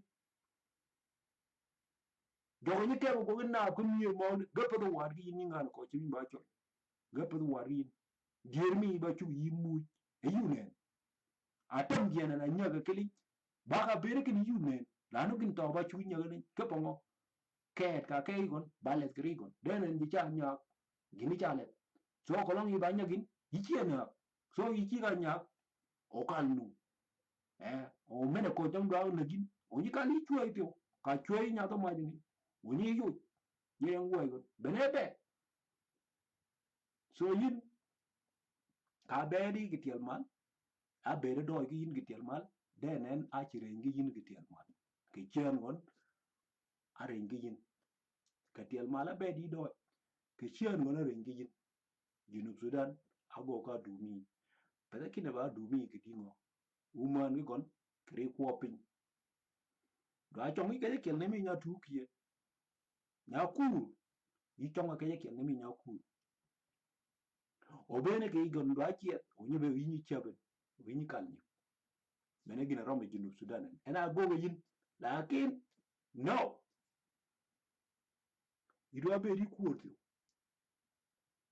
do ri be ne mi jamni apot ki it ko mo ni pe ga da no kujo ila chi ka li bere gini a chungel wa de ko mo ni pe ga da ka pe ki ko mo do tyo cha mo le pie ni ka ikani yo le mo to ne mo go to ne gere be ni ga ta lakini ba da ni ne yi drumi ki kompe tag mi do be no kaji do be no kaji ka we ga ni jo ba ki ne chi ka ko ija nya ka pergon junub Sudan ka ko be jam te go ka Abolish economy mi gonna go collapse we know that can yi go bung tag ba yin yinga ko jami ba chol tag ba yin a chan kide mun ge yu che da che de ma che wa tag ba yin so tag ka be yin yi go ye can yi go ko use o nyole che ka be ni ge cha no ji je re ke be ge no yi de yi de tag ga be ke ni nyole ke gnu go be re pin mi gan a then wa ye kini fine wa ba po lakini wida wa chuwi no gina go yana wa ja nyama chama bere ke kel wa bu do de kel ai gina go yana wa yo chuwi na wa ni chika ko juru no ko jam kan go wa ba po pin mi wo mi yo wa ba bere ke kel why even od ba chuwi ke kel ka nyinge gini wa ba bere me ni chole ru me kel ngan pin wa ya kan ngan pin ya gut ba chuwi yu jam je o ba chu yu ki bargen ya ko we chom ani go jam chol ki na bo ba chu ba chu yi chu yi go to je wo or yin der pi u chu gi no men ba du chu yi to je wo wa ba chu be ga je ke legen kam ye ka to kom ni ko benen ga ni kal ga kunne o nganyan ga ba kal kunne ri chantin idu an ngai wo kini tag ba yin tag kolong tag ba yin yigu yi kini o nyole bergen ka pwan gachika berge Sudan gerenga Sudan morenga Uganda morenga Ethiopia morenga Kenya o pin mi ge kai ni cha bere i gon dwa da cha mi jur moko cha mo ngon gola e ker go dwa a mi ke chiam ene toy da ma pu ni ku gon da ma chi ngo ki di tong ma chi ngo ki di ku ku a cha no go ngon gon tingen ke fa ku go ga ba bang e kompi yi chung bol po gine chola linye bere kujen gine chola linye ma a bere kujen ge nyege na digo ka kut ena ko di kiam cham ba du mi cham da ka pin mi chol da nani yiwa chugo bere yigo ye ge ja ga yigo kop ni ko o ga ba ching jol o ko ni do ga jol ku jwa kana wen lakin ngan kini junub Sudan ye go chi ka god kal tiel go ye go chi ka god kal tiel go o salpakir ye bi chi ka god kal tiel ko lo yi ba mu ya nyama o legi ge cha molik kalonga da legi mi ko ji legi ge cha molik riek ma chiar ye ne mu juro bung yi bung tek we know that you bung tek you bung tek that's why junub Sudan moy go piel ka pin ba chek you bung tek gine chola un you bung tek junum ni ali dune gina kalo you de bere tek tung junub Sudan tung doja tung doj unare junub Sudan jima chi junub Sudan kire modoge kari ji kino je jaken cannot happen yan kada I support kini nya jani ko tamba da jang na lama ko le yura dir jiba chuki jang jiba mut no jiba chugu jaga jima wudga no ote me ka gini wala jangen wade jiba chugu jaga jiga pin namen jima ci po gi cho gi cha po go do mo po meeting malu nyenye po meeting malu nyenye po meeting malu nyenye o ga nyenye po chol fi nya po chol go ne ci go do mo go da kin po chol do o ka ben jo ge cham kat ji yo ga ge ni me ga ba ge gen aba ge ga on gen ge ba ge ya ba kin lo so wun ni ko don ba wotul be na ko te mir wala opposition de udo ayu e di kian kalong yu ba ebun wanu tore cha tuk jo ebu yun ko mekel kene ko pin laude odi do ke chen ko la odi do ke chen ret ku ngo gana den jal pani yin ba wi pin pere bu ngo ke junub sudan o yi bung law me jagi ke junub sudan yi jaga chol o yi bung is ba ma yekine yin yu chu chu wala miri kene yin ba rat chol yina barat kilmarat yi jurmani ibeni kompine ben wona ba gi pin mo duo so be yi barat ke pode ba mena go mete kepere gille bere mu ke South Africa nya po menu mo chola kingdom nya di South Africa ngo ake go ya center kide o men ben ba tek e ponde chola South Africa nya po menu ni kai ni mo ba kingdom kanya generi go tek ago ba independent ongo ya mena di po ya idie po de nya kingdom ni enemy ko mi South Africa e bengon ko pongo acha kier kinna idwa go gi ba president iba yen wija yana ba gine shola ngo kwa Zulu iba yen wija kintek aben ago ba po o ba tek e gine shola ngo pin ni South Africa bengon pa na ba wen yi kon la kenya ga de dier o ba independent acha ben yan ya ita ya kun prime minister and then you pidgin ya you report or yeta ni yeta go ba independent the same rule do go ka of like again gini ko chum da chol ke jinu but I didn't go ka boli simple thing go ka boli ka je wachi ba ki udud minyan ya go ka boli or chi ba ko udud minyan ke jinu wacha dog man wa ba Sudanese wow mi yige ya nyamanda kenya do go integrate gen an go gen kenya ben je ke cha do nya klaw ke gen you do ado ke ke gen an ko be gu mong ni tola jang an ko gen woto la pure ke ma ida gen mu ka ki mo miri no de mi jinu Sudan kenya pigeon ge dillo ngon janga dillo rek mi char de mi wadi lo kenya pigeon no teme ke ni karu jam wo be ni ne ku ka ki wo be ni ne ku ka ki wo be ni ne ku ni wi ma dingo chedo na wo ba de di chedo na wo ba de wo ba ru dingo ki ko ko mong ni bungu ko de ma wi won bung nginde ma wi won bung ngo ma wi won bung bu mo de ma wi won to je ma pi ma wi won won ma pi wo chen ka to mo won wo chen ka ke mo won wo chen ka bu mo won wo chen ka rubad mo won mo ka kalon kin wa cha rie kre bo ba po ge ko ni e je ba bun ide chole ba de bun kana pi je gelo ama mai men mo lo ke Junub Sudan kini da gipin ma lo kana pi je kino tie mai nin ge ni kal gen woni ne yi ge ni wo ba de wo ko nu ma kal no ko de nu ma kal ni no ko lo no common kino gudo wil kana kal gen wo ko bu ma kal gen bu ma kal rubad mo ni jam ni ru ge jam de a jam law bungo ma kalgen de ko ni jiba ngo e jiba de bun de Sudan a chanuli di gino go jununi kine gine chola jur ba chu yiga ngat kine te wa ba to ga yala kirgen it does not matter whether da gi pin ma do mi chu yi lo ko perget wa ba chu chi ga de kirgen da no go ba ji mo ba ji mo ba nyol kine pirgen bunyu ku pirgen bunyu ku o ga bunyu yang o dalari gon ba yang ka bene kiam ba yang gini nu yigon chia ka buon tang nge ni ngo nya mi no gi yigon dwa mi o mi go ne duo pede gi pin me chu yi ke yu chu be ke ke le gon ke un yo ka be mi gon ka ni da ma chi ko ku ko mo ga ki le ko pin ma ni ni ko mi ke ku ni mi gi lu ni ko go yi ba chu che no ke un yo bi yu po nya yin yi ba me na ge je mo kada ko de ba me ni ge gi pin tong ba mi kel gina do gini awu gina nyujin yi bo ci tui anyu gina do so ago ko mi gon ba kini pare bungo keri aw kam yi ba ci ku bere go kaya kiel rumi go ci go ka kwal o yi ta go ga pare bungon that's why wa ba ci ku bere kaya kiel nget ga cha ko kurum ga cha ko ku kung ko pin ka mo ko mi ga kwal o nyu go kana ba mi gon o ye ke yin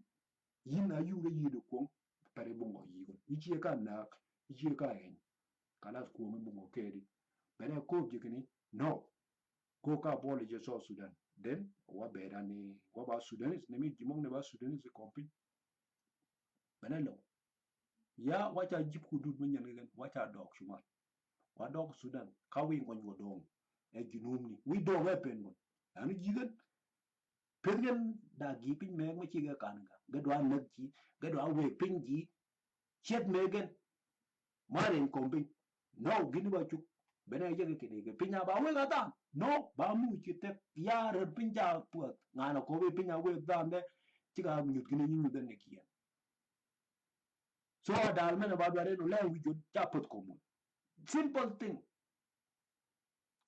thing lanu ya bung tong de I have to have gini wala dal wala gul mo ko ñele wi dal lanu ya bung twet ya mi de tong ba kini ya ba da mu shakal tong mi de na ma ke la fa da ma ke da tong ba gi fu ya so yinga na ko jami do anya yan yichi ga yo ku gulla dil kede o ton di wiji o ngenya di wiji benelo beno bere do gi nanu yabum tuaj mini tuaj mogi yabum dej mini dej mi yawa ya ku mushakal ko mbir ne yin yinga na ko jami ba jinu poli yinga na ko jami yida tag kombin ya bani ke ba ko mir yaba ke ba ko yennam yabum yin mal makalen ya ka ba pargi yin mal ya ke ba ot ki yin mal e yob yaba ni gini piwa ba ni piu lai me ka pol so yinga na ko de kiyo e mo ka ko wa de garigi ba pejri a wuni de di kiyo nga wa de ko gre jamni kalo girum gini wa de chu na jamni bol kanye din da wa de jamni arum ko po so kalo joga kiyen yinga na ko jama yi da gi ma do ri ko mogi bung pergen kede o ki chen iba ja de ko jo iba do e ko pinchol o tie li wijina la no pani ba bedin o ji ba jagin kalau iba do e ko pinchol chol ba jagin o chol iba bere ke kel ke kon o gina chi gali ke pongo benni ba jurun ba chugo yi nge o iba kut ke kom kop o yina bi di ba ja iba chugo kut kom kop kinte yugo kut kanyo kudi komen ani ja jur ki chwa o jur cha wer o jur cha go ki jam na gi no ba chuke gini ba chuk kolokul so yin ki bol ken get wa dia yum lakin no gaba yumen yara wukit gaba yumen mongni ba kini yin kewo tiene ke a chegin yin wi kala tom yi kala lo yi kala kodi kala lo bene jam mena ne jam pong mogi kani ben gini rumi gepil ke yan ye chiga puori junub Sudan ke nyango chi ya go yi ko kini chang twech ra kini yi puori yi ke kon twech ra kini mi dwa ye wo dwa ke puori kon ne inja pat nyoru mi ginja pil ba kini la ye cha lu ni ke ba ye ba twech so kani ke gi ke ba ye ba twech go menu gu mo nu ni pe yo kun jene to mo ni ke kun ah ga go so ginja ke gun chi ga ma ga cha won ba go mo gen yin ji dong yin dong yin ji dong dar pin yin ji dong dar pin ke gier yin ji dong dar pin ke yap ba ke ne gini ba chu ye yu mene ba ke je mene ba ke ngole mene ji bera pae ba chu ye yu me gina mene o ba yu na no ke yu mi jur wangu cha te o te wang jur taru bu mo mene te wang jur za ci ga ko e jur mo ga kiere jur ni au mi yigen na no gena sa ke ni ke ne ke che de miro signature back in it. We will do what you people want. Just give us the weapon and the ammunition. O jima o ge chiro o ge pin migen. O ge go o ge gini no. O kala to yen go wargen. O ge bogen. O can you bogen? Then you guys can come. You will have a pre-land, and then nobody will question you by that time. What you do, what take it, who be the who take it. Then pinchol ago kumi again. Agenda many ago ke close or by you gonna pin me. So pinya ba we ga da ni nga ko pi ba gi na kun jene pin ne ba yu rai cha pien salpakir we ra mi chot tai ka pin ba chak we de ko mi wo ge yi cha yi cho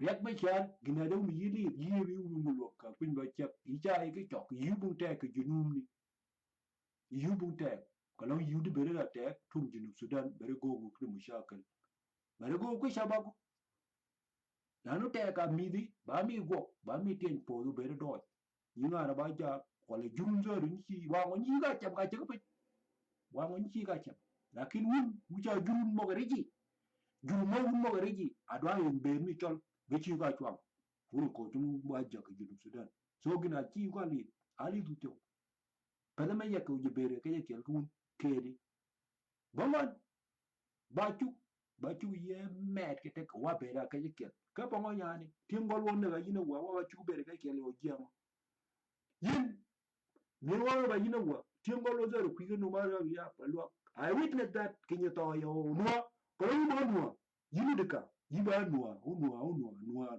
it does not matter yiba no men mo parket kinyi benga zaman da ka benga la no gani you go use e jimang ne zaman ko chiam salary ni ko ba gargo ka benga chingara tuwe gani choro die potol ni ja go gen na abu uchi ka ra ga cha ko ko nyolji go kidga bentiu mo ke na sero ga kedgen mo ke bentiu ga kedgen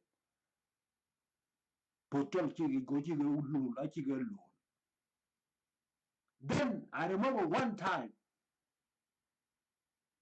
ya bu pin ke wor I remember ya bu pin wor so jiren no ya ko ya wa dugu yendi na zon ya ta do go but yan ya do go but min de ke nya bin gen go bale ni nga du do go yendi gebi so ge ko do me nuwa I ango o ba yan ya ba yan mati so I have to hide myself ya kanan ke nyu wa chugo ya ke yu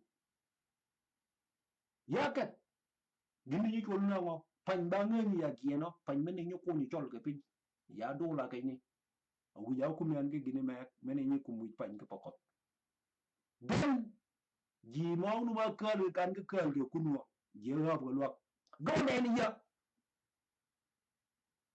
je ra bo lo adil ke de je ra bo ke nu go ne ni ya je ra bo lo nya wu je ngar chola ra bo lo go ne ni ya gieno ni na ko bi kya ge nu kya ma i lo na kele ke jere ko lok atil kide nuwa barget ga kal ga jongni dot ga bi ga ke bentiu gimi do ara o de gup mene ko la riek mi cha di chiang kan ju chu cham lo la kel ko jere ko lok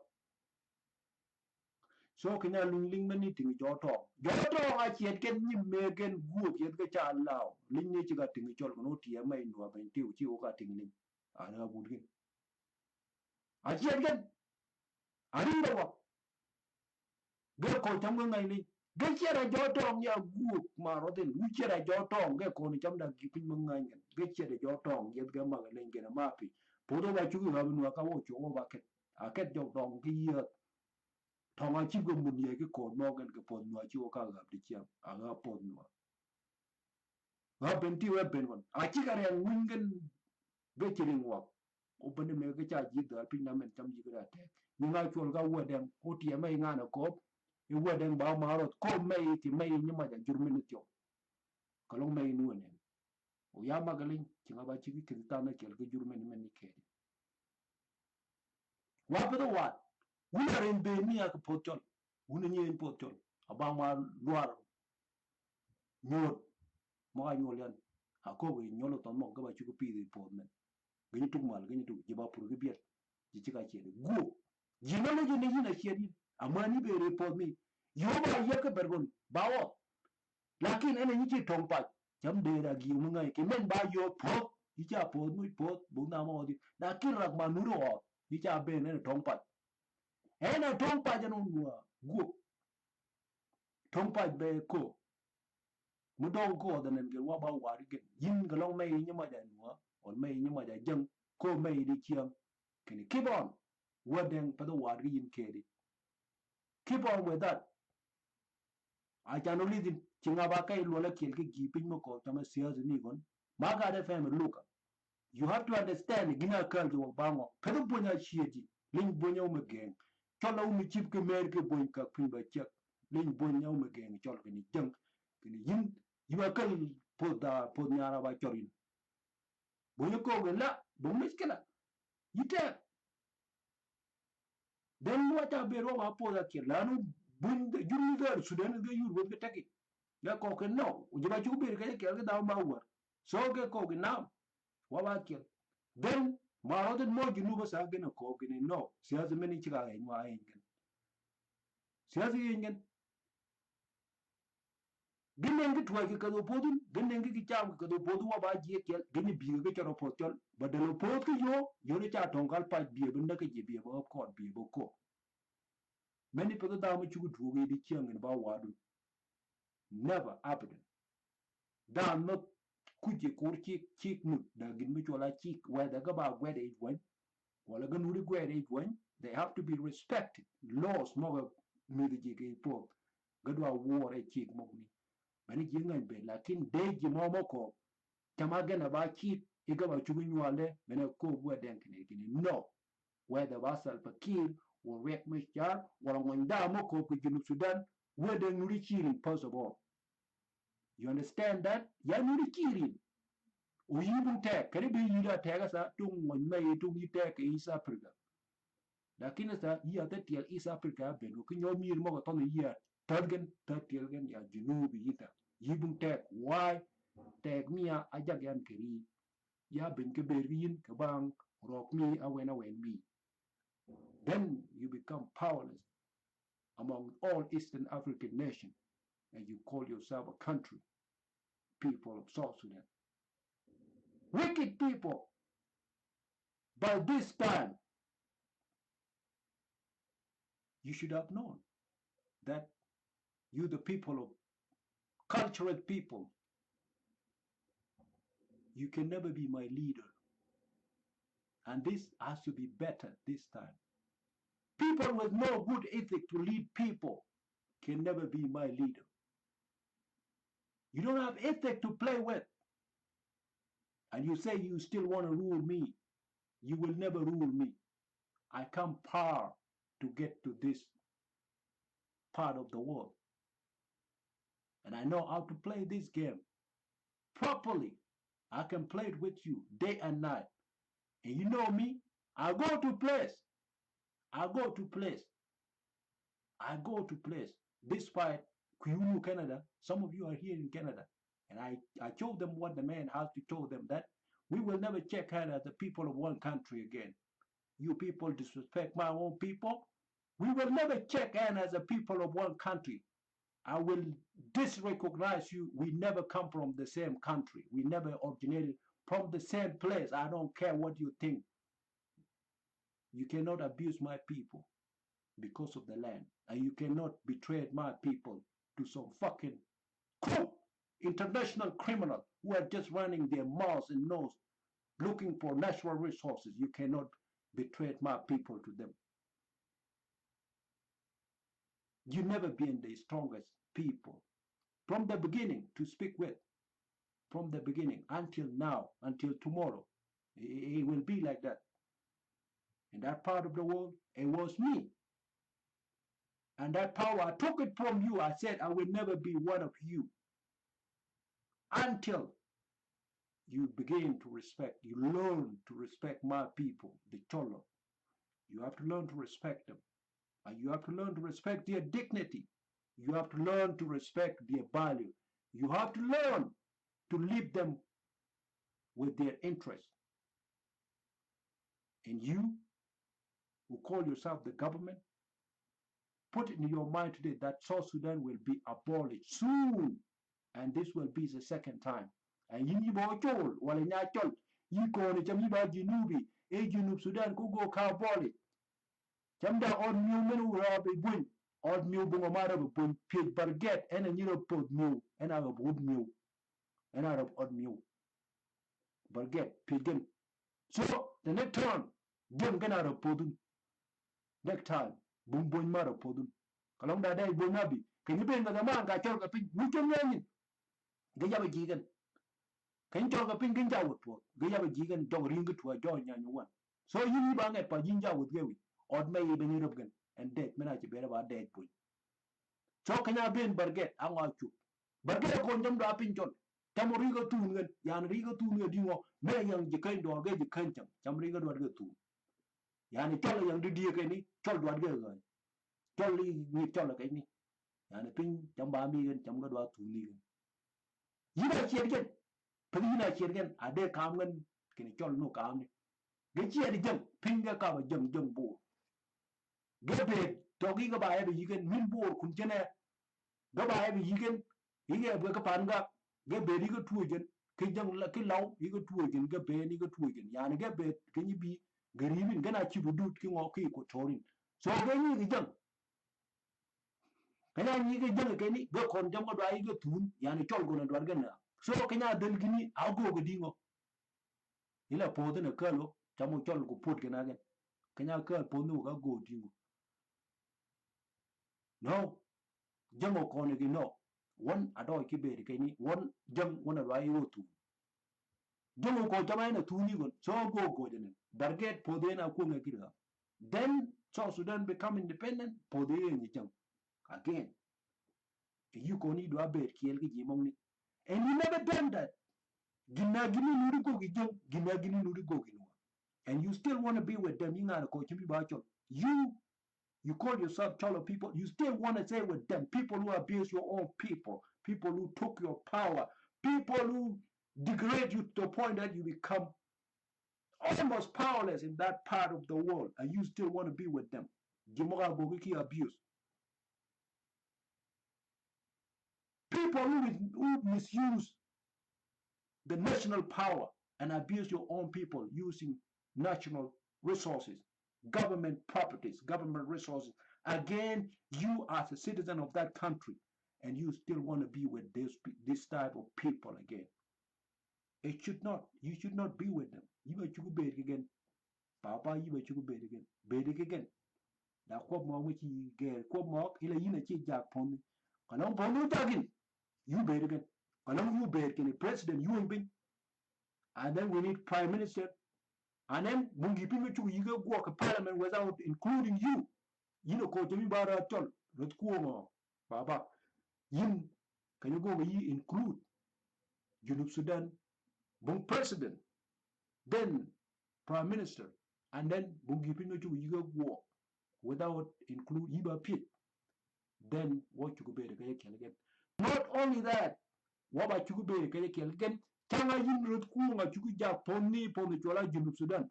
Kaloga ping ni chol, talk yi chol, da yin ja Junub Sudan. What about you be again? Ke jang ni ke kiel. Wonu wo cha nya again changi ba ja. I better know what tool. I better know in what tool. Can I better chol lut zaman da ma ke petrol. Joki chola ya pagana mun. Yo ya denga jak ya nak munu. What chola di weekling? One would weekling. Chol nuru weekling chia rak ma chol numo ba jak ke petrol. Chola ko kin wun ujog ne mit miri ke wit kom ke kuni chane uno ko chomu wa wide ko pinchol ga ba logun jeng ke jungo ko jom da en pinchol wo cha nya ken without upejun gina ginu chugu ke yin ina yol wipin cha chugu ke yin changa yin Junub Sudan ja ki di chiang de ko pinchol nuri logi mishkila mi pinchol nuri ko ke lo chol ja nya ke jur o yina wa ja ko bungi pinbe chugu yiguo bene gina cholo chole nen ba kini yan ya yudia pa da bange po miya o ko ya ka nuri yi di chiang ya ko ga bange jur me kalonga dwari yigon ya cha to ka wi dong o ket o yeba ke kadam ni kon better low a chan yi to ko ko nyin la meni ke pa yu go gi ba bang ke pa nyai o go ga ba bang acha no le to go yuden kinara be chol ngani tamam ni ko chami barat kum kini chol jaak mi chol ko ngo ko pin chol balogen chol cha ke cha tin din jok chol ge cha ai ge chong kini wa cha ke be nya jur min ba pin mi chol wi cha nga obung da ma cha in la no gni go inclusion ba ke ni ka ngare pitch wala jo wa chwe ye ne pitch la ben ba la mi won ni ko chami ba wi ko ni de yili wo cha ke be tingling obung da ma gidi bur na no me ba pin mi chol cholo yu de pin mi ni ka ma bi chen chol ayu de pin mi ni ka abi aba wa chol bene ka bere nen kene ke del kom ni lo chol cha tingling o junub Sudan ko kini ube ke kenyu bar ka longo kop ni ba logen so lo ge yum yani ingara bi ka chen a genanen a yum badin o chi ka yum ka longo da twak kong miling itini bene ber konen so riye ba chu ye chok pin namen ida gi pin ma dwa kin wa be na ke je kel ke jur mare nywa ke junub Sudan ba chu bere do ba chu bere do ja nywa po tol re ni barget o yegi po da kalo barget tiga del wango cha del gutte jimo gnu ga cha ko yen mir chol po da do kalo ngo kedi da gi pin wa do chu mi chole ko chamba jam chamba re pin mi chol chamba miri ni guo jimo ku gong jimo yiwo bun ko mo do ga cha ko ku kong jimo yen ga cha lao ko po ko ku jimo ko lao ko po ko ku ko la ku jimo ko pan ko na kale ya ko mi kon maybe cham do jagin ke junub Sudan ak pongo guo gini gino ere guo gino why gipin mai go law ko po kong jur me ke pan gona kalen kong me ma kale kun go gona kalen do yi chir ge po ni da ma ji go bun kong e go cha law ko po ko kong maybe cham do yi ja ke po di pie kene ku ni be radingo api jin ke ku mu be radingo no pie jin ke ku mi be radingo yuda chi yi go bun chi ga be ga ba outlaw lawless people ka we ga tuwe ga cha yi ga pur ga tuwe ga ker kana ko yaba ko bi ngana ko yaba ko ba ji ma kali no ga hi jagan yi ngana yu de yi be ra ka ke yu lingi ko jag bi yu lingi ko burmi yu lingi ko bodun yu lingi ko wi ke mai ba ji ma kali no hi jagan ga pete ji ma chugi ga ja yi ma jagan wala ke wur jogo kitgwang mafi kitgwang mena igo di spider badwadwad kitgwang igo da jongni ajo tumgudut oli bonu kalgen mapi lo yibe da do lo bugda me mu pijin o ba jur me ka ba ko kini wa ke be nyakli dongan bugda me ye you have to work kanya be ni ke ri go wuji yi wor jur mo ni lakini sa yit ke madi makalin kini mini pijin wa ke belin walwa wa ke belin so pin chol nyo gi chol gen na mala kalu o nyo jok chol gen kala ba chul kagen walwa ba ke be chul kagen no you don't need this type of people kala nga chol na you cannot ask un ba chu yipi kala gi dwa ke be chul un ji ba chu yipi kala gi dwa ke be chul ke chol you don't need such a people me bedin kri ni chang din changi ba miri jimonu ba dwadin edjang aben ben ngol chol wala ne ben ben ngol chol wi ko to mi ke be jang whether wa ke be nyag jang or not no jume ne ben ben ngol chol wala ere ben no poto wi ko to mi ke be jimo be do ke ke le miri can we go and fight these people o ga ba jang wal ga ba mi fi ne you don't need jimong ni mami din keri you have to fight your own war ni mi ka nyagen abung da mi pi gen ni ba pi gen ka longa do ke be ling ni chiang ni ko to mi bo chu li ba pi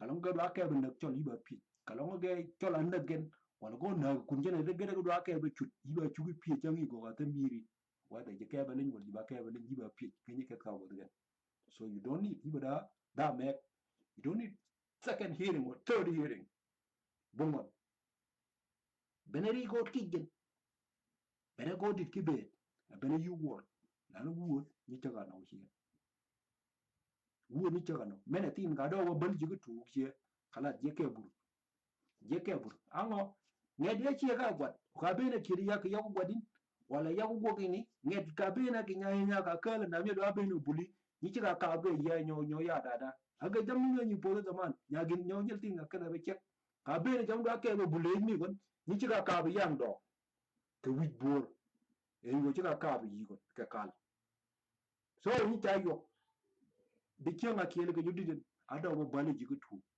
so ka dele ke pid onye ren pa kunu de me gon ge wi gon so kayo kidam buro nya gindin ga yo puodi ga yo bene cha yo kayo logon ke jama gan ja ka bi jogoda da ku ne ka kada be check nam nyo jan chi ka bene ke cha go pam cha gan chi ka ma le yak do so yen tama gin tam go wango amo chu nyo tong ni a ko jam ya ya wo ani kap nyo jam nyo gi tonde gen chi ka puod ku wut ge chi ka puod ke del ge chi ka yi pin e jog dong ke die pa a jan gin na bene ko jol ge you did a wen ke bal ge tu ko you did a wen ke pot el ku ni pot de ngo da mena ko jom ja ka jam ni pot de ngo jinub Sudan dwar kino pot sal pakir zar le nafsu muy ge ko jom ba bar ga zal ge ngai ne o bar ga zal kanya de ji mo ngai zar ne ko ngo do chi ko a jan ko to ge ngai kenyi ene do chi ko na no ge ngai ene de ji mo to do ji a jan ko rai o go li ge cha chok ke ji gen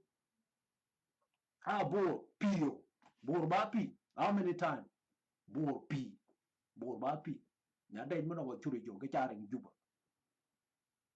pi akin bargazal ne ena ngon mi de janga ba mena depend ni gan kay ni ena ngon do kimi bargazal bar el gazal nya kay ni ena ngon do ki chu a charo power mi jang then we can weaken their stupidity and power mi gan ena kanya ngon do kimi bungling ba kitwa gan mek